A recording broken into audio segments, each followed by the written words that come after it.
Hello class, today I will be teaching you how to use a drill press correctly. Oh, you mean that thing and like match to mix the holes and stuff? Yes, Sydney.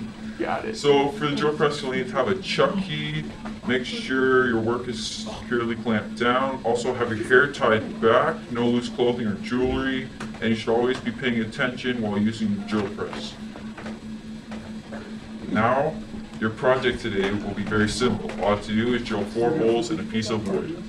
Alright? Yeah, what?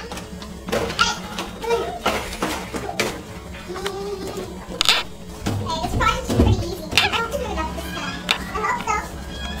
Mr. Chronister, there's a call for you in the office. Please calm down.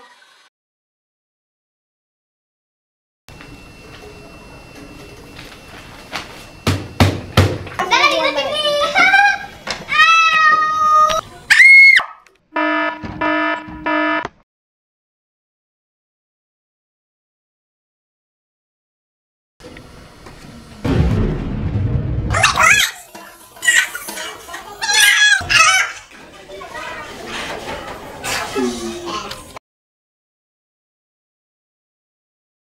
What a girl. The flag.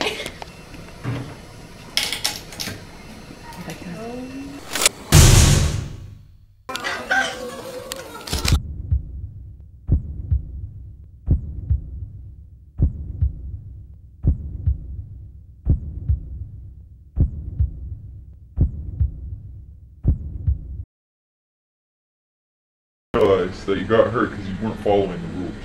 Yeah, we know. And I, for one, will never wear a long necklace in DT again. And every time I come to DT, I'll remember to tie my hair up. Well, what's left of it, at least.